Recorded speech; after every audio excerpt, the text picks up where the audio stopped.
Para sahabat Dobo, di pohon ini sebetulnya bisa ada dua titik yang bisa dijadikan muka atau dijadikan center point dari pohon ini. Yang pertama di sebelah sini, ya, sebelah sini,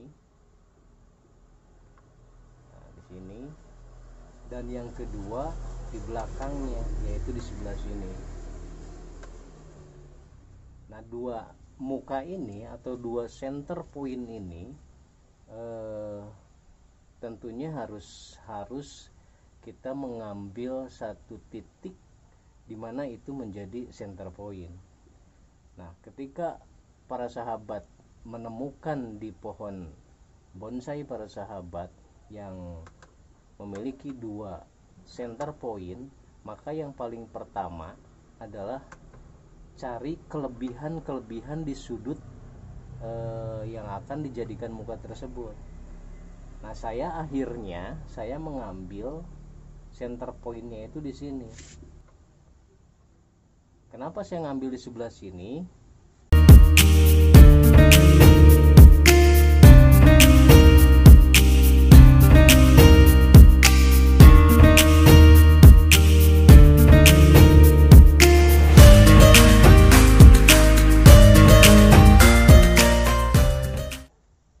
Assalamualaikum warahmatullahi wabarakatuh. Para sahabat Dobo, berjumpa lagi dengan saya di Dosen Bonsai Channel. Kali ini saya ingin mereview pohon ulmus yang saya miliki, dan ini sudah beberapa kali saya review di video saya. Dan hari ini akan saya review ulang untuk membuat komposisi percabangan dan perantingan yang lebih berkembang, lebih dinamis lagi, dan tentunya lebih terbentuk lagi nanti komposisi piramida bonsai. Para sahabat Dobo, seperti yang saya tadi disebutkan di muka, bahwa pohon ini memiliki dua central point atau dua muka sudut yang akan dijadikan muka oleh saya, dan akhirnya saya menentukan untuk mengambil center pointnya dari sini. Kenapa demikian? Karena saya melihat dari sisi perakaran. Dari sisi perakaran di sini, di bagian ini, di center point yang ini, perakarannya cukup bagus dibandingkan dengan kalau saya memilih central pointnya di sini. Walaupun sebetulnya bagian ke atasnya itu lebih bagus kalau saya ambil muka di sebelah sini. Tapi karena kekosongan perakaran, jadi kesan kekokohan dari si pohon itu kalau akarnya tidak kiri kanan menunjang, depannya belakangnya juga menunjang, maka kesan kekokohan dari pohon itu kurang sempurna. Nah, sementara di bagian yang saya ambil menjadi central pointnya sebelah sini, di sini mendapatkan perakaran yang cukup berkeliling, ya, cukup mutar kiri kanan depan dan belakangnya kelihatan memutar.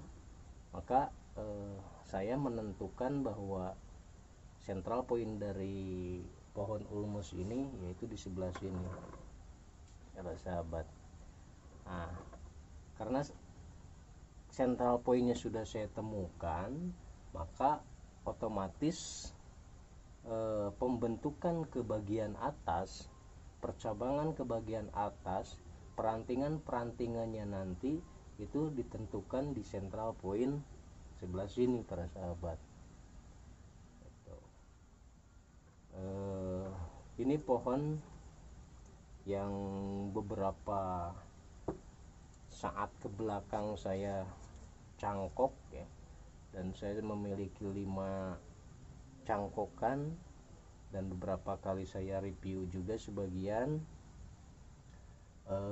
Yang ini bentuknya formal, akan saya bentuk menjadi bentuk formal, tegak lurus, dan insya Allah nanti akan tampak keindahan dari pohon ini, walaupun tentunya ada kekurangan dari percabangan di bagian depan ini. Jadi bagian depannya itu menjorok ke depan, sementara di belakangnya kosong. Tapi nggak jadi masalah, kita isi kekurangan itu dengan kelebihan yang dimiliki oleh pohon ini para sahabat. Oke para sahabat, agar pembentukan dari pohon ini lebih sempurna lagi, maka tentunya akan saya pruning dulu dan nanti saya wiring sekaligus pembentukan. Saksikan para sahabat. Para sahabat, boleh setuju boleh tidak tentang metode pruning yang saya lakukan ini, tapi pengalaman yang saya dapatkan ketika saya melakukan pruning seperti ini tidak mendapatkan masalah apapun, khususnya dari pohon ulmus ini. Jadi para sahabat mau mengikuti silahkan, tidak mengikuti pun tidak menjadi masalah. Silahkan para sahabat pruningnya dengan gunting atau cukup dengan tangan seperti saya ini. Ada beberapa perantingan yang masih kecil sebenarnya para sahabat. Idealnya ini dibentuk sekitar 2 bulan lagi setelah perantingan ini lumayan besar. Tapi saya ingin membentuk beberapa ranting yang menurut saya itu harus sudah layak untuk dibentuk.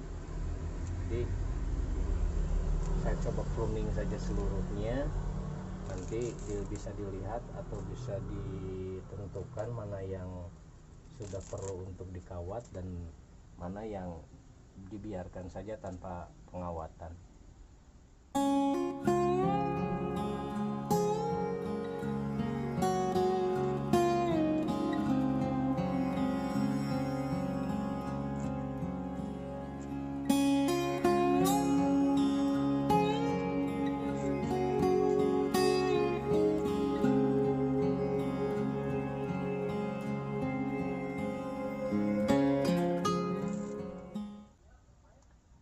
Para sahabat, proses pruningnya sudah selesai, cabang-cabang dan ranting-rantingnya sudah kelihatan. Jadi mempermudah buat kita untuk melihat ranting mana, cabang mana yang nantinya akan coba kita wiring dan kita arahkan ke arah yang sesuai dengan keinginan kita. Jadi sekali lagi para sahabat, central pointnya saya tentukan di sini karena melihat komposisi perakaran yang lumayan bagus, kesan kekokohannya cukup tampak kalau dilihat dari sebelah sini.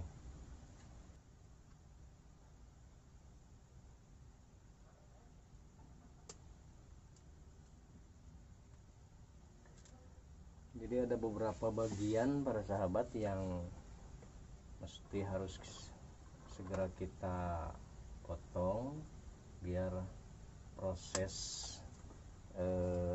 ngepennya percabangan itu juga kita dapatkan.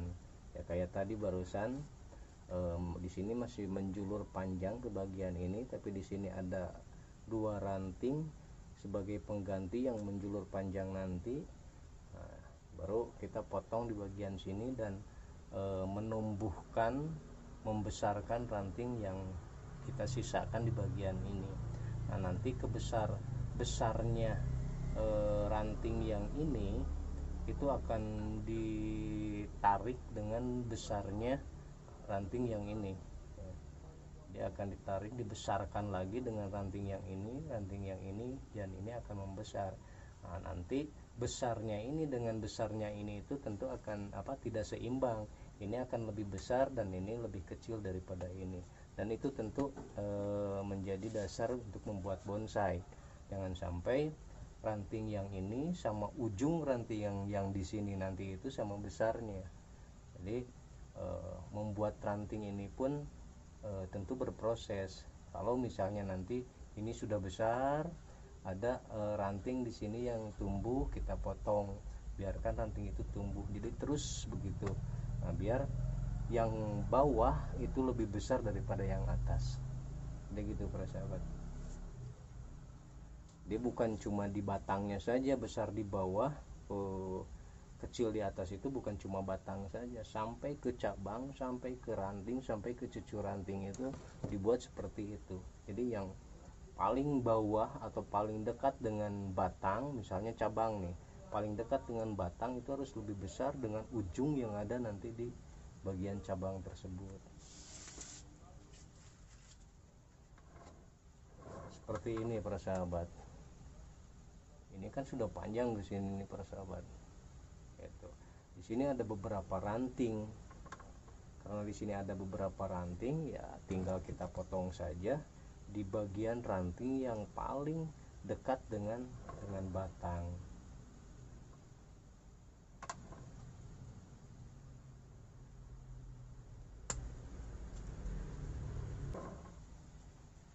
Nah, kalau ada tunas-tunas di pangkal ketiak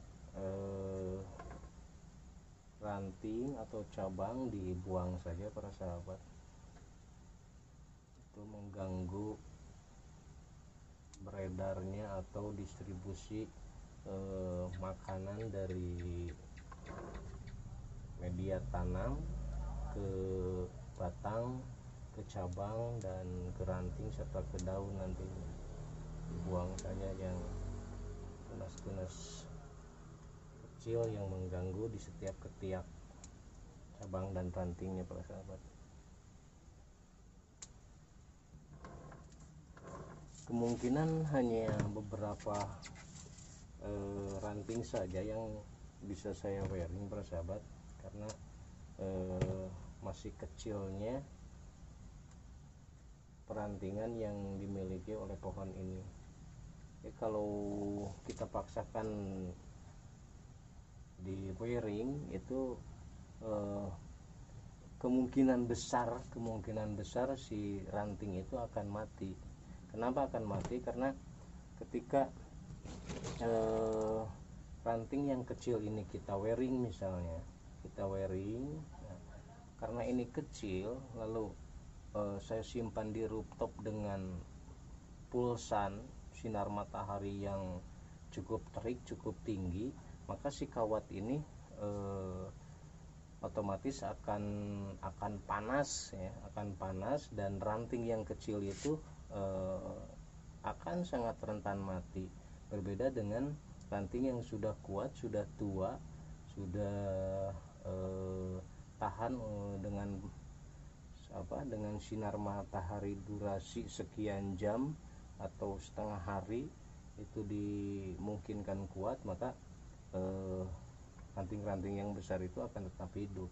Berbeda dengan ranting-ranting yang kecil lalu kita wearing, sinar matahari ini akan diam di kawat dan membuat panas kepada ranting yang kecil dan akhirnya mati. Jadi biarkan saja yang kecil itu nanti nunggu besar, nunggu saatnya untuk bisa di wearing. Di sini paling saya bisa wearing hanya 1, 2,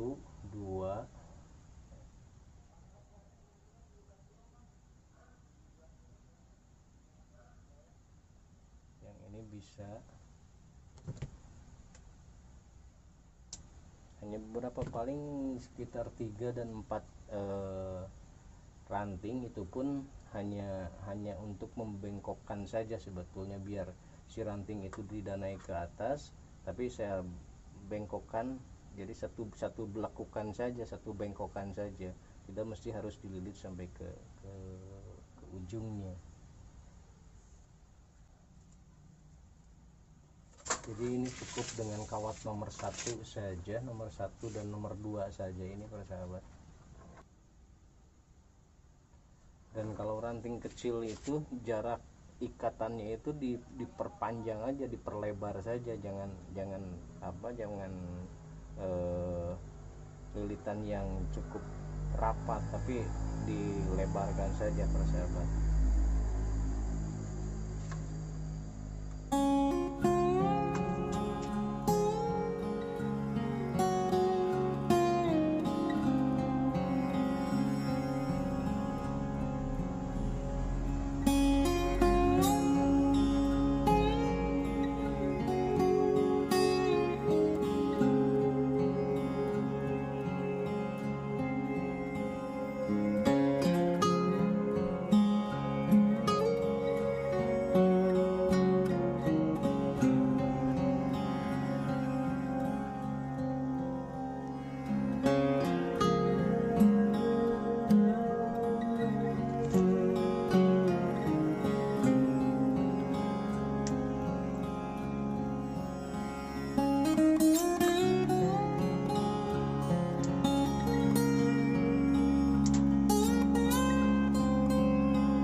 Para sahabat, seperti yang saya sampaikan di video-video sebelumnya, kalau membentuk dan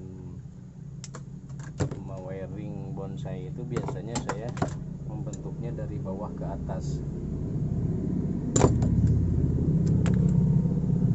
Dari bawah dulu baru ke atas para sahabat. Seperti saya sampaikan juga di video sebelumnya para sahabat, jadi membentuk bonsai itu ketika kita mau bentuk bagian belakang, jadi tetapkan aja sentralnya, mukanya tetap di depan kita ini ya, dan membentuk yang di belakang, tangan kita mainkan di belakang. Untuk apa ini untuk mencari titik dimensi. Jadi jangan sampai yang kita bentuk di belakang ini itu bertabrakan dengan yang di depan gitu. Jadi si mata itu jangan sampai terhalangi oleh ranting cabang yang ada di depan. Jadi posisikan ranting yang ada di belakang itu mencari sudut yang memang bisa dilihat di depan sini, di muka sini.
ini para sahabat, bagusnya idealnya yang ini dijadikan as untuk mahkota sebetulnya. Tapi karena di sini ada kekosongan di sini, maka saya rubah as mahkotanya itu ke ranting yang sebelah sini. Jadi yang ini saya lakukan untuk mengisi kekosongan di sini, dan yang ini saya lakukan kekosongan yang di sini, dan yang ini saya lakukan ke bagian yang kosong di sebelah sini. Sementara as untuk mahkota nanti adalah yang di sini para sahabat. Mengikat kawat itu benar-benar di pangkalnya itu harus kuat para sahabat. Jadi ketika kawatnya itu kuat, maka dia akan mencengkram ranting dan membengkokkan rantingnya itu. Dia akan tahan, tidak longgar para sahabat. So, kalau longgar itu ada dua kemungkinan pertama, karena longgar itu sering kita bengkok-bengkokkan dan dia akan mati. Dan kemungkinan yang kedua, kalau longgar itu ya kita susah untuk membengkokkannya. Jadi harus benar-benar mencengkram, tanpa harus kuat juga sebetulnya ya, tapi benar-benar mencengkram ranting yang akan kita bengkokkan.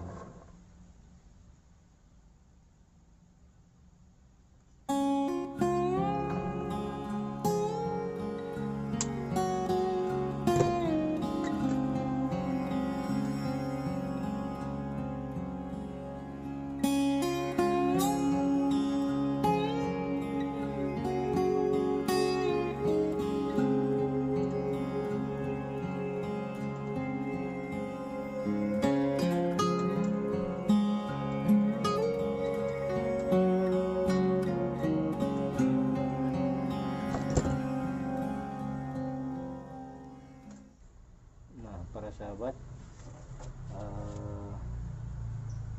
paling tidak kita sudah mendapatkan pola-pola yang akan nanti terus mengisi kekosongan yang ada di pohon ini. Tapi dengan komposisi yang sekarang sudah dimiliki pun, ini sudah hampir pada kerapatan cabang ranting, dan nanti akan terus berproses sampai ke cucu ranting.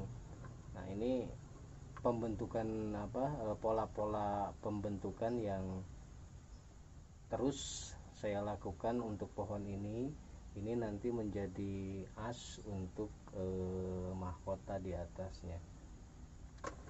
Jadi itu saja para sahabat. Semoga bermanfaat, dan assalamualaikum warahmatullahi wabarakatuh.